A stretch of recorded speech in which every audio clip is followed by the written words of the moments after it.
5 minute. Descriptive paragraph, paragraph का मतलब समझते हैं just like a short summary, लेकिन थोड़ा सा डिटेल में डिस्क्राइब करने वाला पैराग्राफ।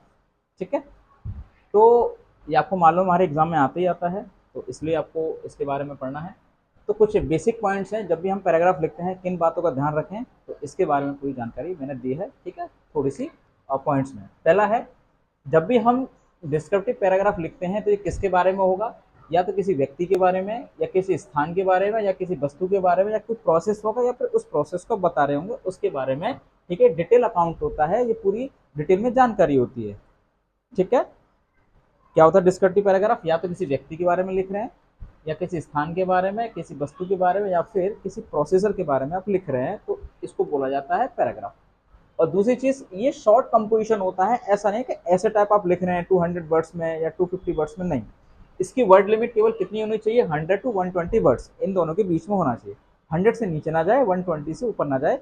अगर शब्दों को गिनना है तो मैंने बताया था पहले, आप 1-2 लाइन लिख लो, एक लाइन में वर्ड्स देख लो कितना है, उसका एवरेज लगा लो। एक लाइन में 10 शब्द आ रहे हैं तो ऑब्वियसली बात है आपको कितनी लाइन लिखनी, 11-12 लाइन में खत्म करना है। एक लाइन में 8 आ रहा है तो कब 12 लाइन लिखनी है आपको। ठीक है, 12 नहीं, ठीक है, लगभग लगभग आपको 12-96, ठीक है, लगभग आप ठीक है 12 से ऊपर कर लेना। अगर ये बात करते हैं, अब जब भी आप कोई भी पैराग्राफ लिखते हो तो सेंटेंस कैसे होने चाहिए, शॉर्ट, यानी छोटे छोटे सेंटेंस होने चाहिए, और शार्प होने चाहिए, क्लियर होना चाहिए। आप लिख रहे हो, पता नहीं समझ नहीं आ रहा कन्वे क्या करना चाह रहे हो, तो नंबर बिल्कुल नहीं मिलेंगे जब भी टीचर उसको चेक करेगा। तो सेंटेंस का शॉर्ट होने चाहिए और शार्प होने चाहिए, क्लियर होने चाहिए।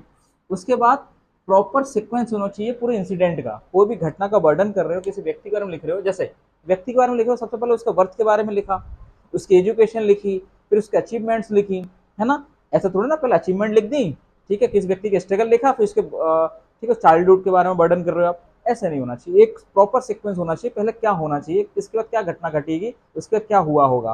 ठीक है, तो वही कह रहे हैं, प्रॉपर सीक्वेंस आप लिखें। ऐसा नहीं कोई भी सेंटेंस कहीं भी घुसा दी जो याद आ रहा है। जब भी हम राइटिंग सेक्शन की बात करते हैं, थोड़ा सा हम पॉज लेते हैं, थोड़ा सा हम अपने सेंटेंस को इकट्ठा करते हैं, विचारों को, ठीक है ना, संगठित करते हैं कि जिस तरीके से हमको लिख सके। ओके, राइटिंग सेक्शन में थोड़ा सा पॉज लेकर के सोचते हैं कि हमें लिखना क्या है। ऐसा नहीं कि भाई पेन लिया, उठा करके लिखना शुरू कर दिया और बीच में रुक गए, अरे यार ये लाइन तो हमें पहले डालनी चाहिए थी, ये लाइन हमें बाद में लिखनी चाहिए थी, फिर वो पूरा का पूरा एक कचुमर बन जाता है सेंटेंसों का। तो सीक्वेंस होना चाहिए। दूसरी बात, जब भी आपको किसी व्यक्ति पर लिखा जा रहा है तो पर्सनल ओपिनियन नहीं देने हैं। जैसे कि मान के चलिए कोई सचिन तेंदुलकर की फोटो दे दी और आपसे पूछा गया कि डिस्क्रिप्टिव पैराग्राफ लिखो, तो आप अपने विचार मत दीजिए, आप उन व्यक्ति की, उस महान पर्सनैलिटी के बारे में ही लिखना है जो चीजें हैं। ठीक है, ये आपसे सजेशन नहीं मांगता है, तो केवल उनके बारे में वो चीजें होनी चाहिए। कि आप अपना हाइपोथेटिकल सेंटेंस लिख रहे हो, पर्सनल ओपिनियन लिख रहे हो, नहीं, यह नहीं लिखते। और क्या करें कि इनको कितने भागों में बांटा है, इसको 3 टाइप के हो सकते हैं, या तो किसी व्यक्ति के बारे में हो सकते हैं, किसी इवेंट के बारे में, या फिर किसी सिचुएशन के बारे में हो सकते हैं। तो 3 टाइप के हमारे पास ये डिस्क्रिप्टिव पैराग्राफ है हमारे सिलेबस में। ठीक है, और यहाँ पर क्या होता है, जब भी क्वेश्चन पेपर आपको मिलेगा तो क्वेश्चन पेपर में आपको क्लू मिलेंगे, या तो वर्बल मिलेगा, आपको लिखित में देगा। के बाद आप एक काम करिए कि एक सिचुएशन है कि सबसे पहले आप वर्णन करिए कि पहली बार आप स्कूल में आए थे, आपकी क्या फीलिंग्स रही होंगी।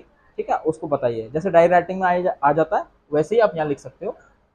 या फिर दूसरा क्लू हो सकता है विजुअल। विजुअल का मतलब पिक्चर दे देगा और उस पिक्चर को देख के बोलेगा कि जो नीचे पिक्चर दे रखी है उसके बारे में आपको पूरा डिस्क्राइब करना है 100 टू 120 वर्ड्स में।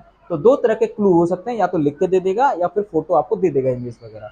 ठीक है ना, तो ऐसे लिखना होता है डिस्क्रिप्टिव पैराग्राफ। ठीक है, मैं आपको अब अगली क्लास में कराऊंगा इसके ऊपर कुछ, ठीक है, डेमो की तरह।